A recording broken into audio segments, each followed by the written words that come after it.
بسم الله.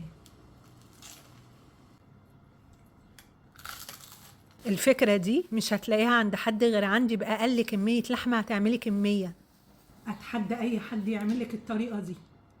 بصوا المنظر من جوه، بصوا شفتي كده قبل كده؟ ولا طعم زي ده ولا خلطة زي دي ابدا. كلت الاكلة دي في منطقة شعبية من ايد عم عبده من ساعة ما اداني السر بتاعه واداني الطريقة، وانا بدعي له لانها موفرة جدا، ومعلقة واحدة هي السر اللي بيخفيه عنك المطاعم. تعالي بقى شوفي عم عبده عمل معايا ايه واداني السر بتاعه ازاي، وهوريكي. ويا ريت دعوة حلوة لعمك عبده عشان انا بدعي له كل يوم بصراحة. بعد ما تجربي الوصفة دي انا عارفة ان انت هتدعي له. هنا بقى جبت كيلو من البصل، كيلو من البصل تمام، شويه كده من الفلفل، فلفل احمر الوان وفلفل سبايسي حوالي 3 قرون، وحوالي 3 قرون من الفلفل الرومي الاخضر. هنزل بيهم كده على البصل ويلا بينا عشان نفرمهم سوا. سمي كده بسم الله. نضرب بقى الفلفل والبصل مع بعض كده في الكبه، وخليكي معايا للاخر عشان بجد بجد الطريقه دي هتبهرك. ومش مجرد ان احنا عاملين حواوشي عادي، لا لا لا، ده غير اي حواوشي يا جماعه، والطريقه كمان والفكره هتعجبك قوي. انا هنا نزلت بالبصل والفلفل ما عصرتهمش ولا صفيتهم، عشان نزلت عليهم المكون بقى السحري اللي هيخلي اللحمه متماسكه جوه الرغيف، 3 معالق كبار من الدقيق، وهو ده اللي هيمتص السوائل اللي في البصل والخضار. نزلت بقى بمعلقه من البابريكا المدخنه، ومعلقه من الفلفل الاسود، ومعلقه من البيكنج باودر، ومعلقه من توابل الحواوشي.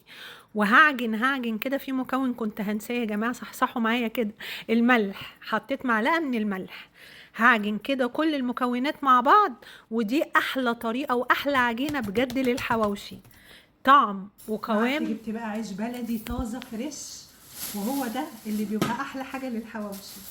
يلا بينا بقى عشان نبدا ان احنا نحشي. بصوا شكله، بصوا شكله يفتح النفس ازاي ويشرح القلب.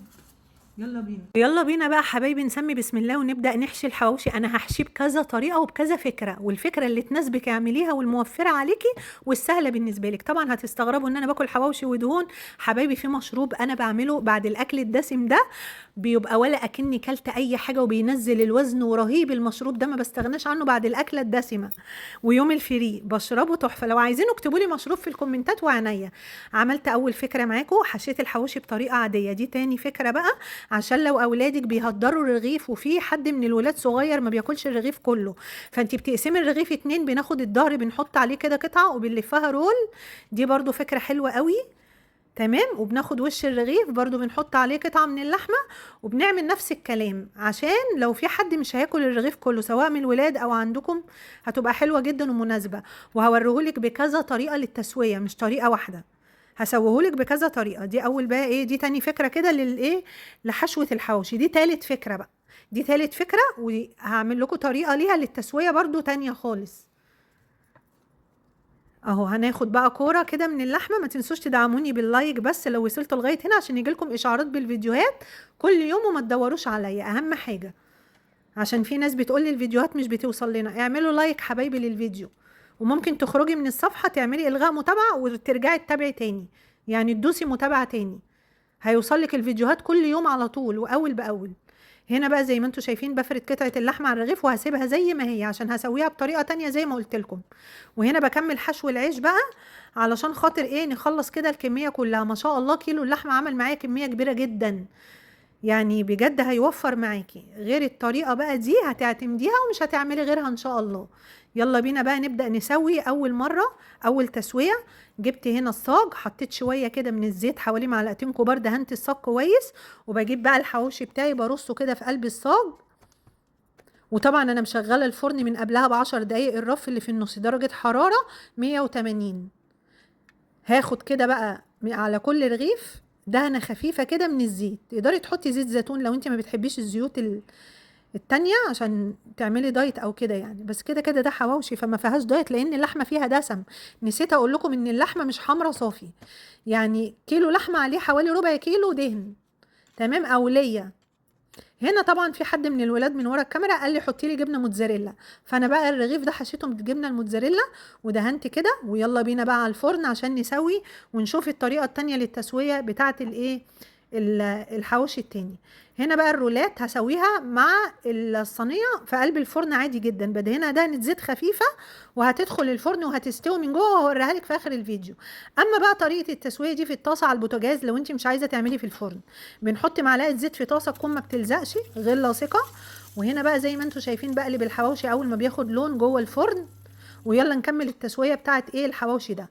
اخد لون، رحت قلبان الناحيه التانية على نار هاديه، علشان خاطر احنا عايزين الجبنه نحط شويه جبنه من فوق وتسيح، والرغيف ما يتحرقش من تحت. فخلي النار هاديه بحيث ان احنا نسيح الجبنه وياخد لون جميل ما يتحرقش. طلعت اول رغيف، ننزل بالرغيف التاني على طول على نفس الدهون، ولا حطيت زيت تاني ولا حاجه. بصوا لونه عامل ازاي، يجنن. اهم حاجه حبايبي ما تبخلوش عليا باللايك، اهم حاجه عشان تعبت في الفيديو ده جدا عشان اوصل لكم احلى طريقه للحواوشي. حطيت شويه هنا من الجبنه برضو هسيبها تسيح. خلينا متفقين ان الطبخ فن مش عن خلينا متفقين. وفعلا الطبخ فن مش عن لان الطبخ لما بتعمليه بحب بيطلع معاكي بنفس جميل وطعم يجنن. انت لو عملتي شويه فول في البيت وعاملاهم بحب كده وعاملاهم كده بمزاج رايق، هتحسي ان انت عامله كباب مش فول. فمش بقيمه اللقمه ولا بقيمه الاكله، ممكن شويه حاجات بسيطه قوي تعملي منهم حاجه كبيره قوي يبقى طعمها يجنن على فكره. هنا خلاص الحواوشي في الفرن ما شاء الله، بصوا طالع كريسبي من بره ومستوي من جوه ويجنن. يلا بقى نحضر بقى احلى سندوتشات بالطريقه اللي احنا عملناها دي. هنا حطيت صوص الرانش وصوص البرجر، هم بيحبوا صوص البرجر قوي وصوص الرانش يا جماعه. وحطيت صوص الكاتشب، وحطيت بقى كده شرايح طماطم، شرايح خيار، خس كابوتشا، وبقى عندي احلى سندوتش يجنن. وطبعا اول ما اكلت اول قطمتين، عايزه اقول لكم ان هو اتلقط مني من ورا الكاميرا، اتاخد على طول. طعمه يجنن يجنن، وبجد لازم تعملوا الطريقه دي حكايه. شوفوا بقى ده كريسبي، بصوا ازاي خطير. وسع بقى لاحلى حواوشي بجد بجد، دي احلى طريقه هتعملوها. بصوا بقى اللي محشي موتزاريلا، بصوا الجمال، بصوا الحلاوه. ودي السندوتشات اللي عملناها الرول، بصوا جمالها، بصوا القمر. وده بقى القمر بقى، ده القمر. بصوا بصوا يا جماعه كريسبي، بصوا. ومن جوه بقى عايزه اقول لكم اللحمه ولا كشت ولا اي حاجه، ليه؟ عشان الدقيق اللي حطيناه والبيكنج باودر. بصوا ماسكه نفسها ازاي، ولا مفروله ولا اي حاجه بسبب الدقيق. فده بقى سر من اسرار الحواوشي الصح الناجح، خطير قوي. عملت هنا بقى سلطه الطحينه، كنت عايزه احطها في طبق واجرنشها بس هم مستعجلين مفيش وقت، جعانين قوي. وهنا عملت برده سلطه مشكله، طماطم خيار خس كابوتشا. يلا بقى نسمي بسم الله ما تنسوش لو عايزين المشروب اللي بينزل الوزن اكتبوا لي مشروب في الكومنتات اللي بشربه بعد ما باكل اكله دسمه. ولو عايزين برضو المشروب اللي بينزل 10 كيلو في الشهر اللي انا قلت لكم عليه اكتر من مره، لو ما وصلش لحد اكتبوا لي مشروب في الكومنتات وانا عيوني حبايبي. جربوا الحواوشي على طريقتي. عيد اضحى سعيد عليكم. سجلوا بقى الوصفه للعيد الكبير عشان تعملوها لما يجي العيد ان شاء الله. وانا عارفه ومتاكده ان انتم مش هتستنوا العيد لان الطريقه تجنن، وهتعملوها وهتدعوا لي وتدعوا لعم عبده اهم حاجه.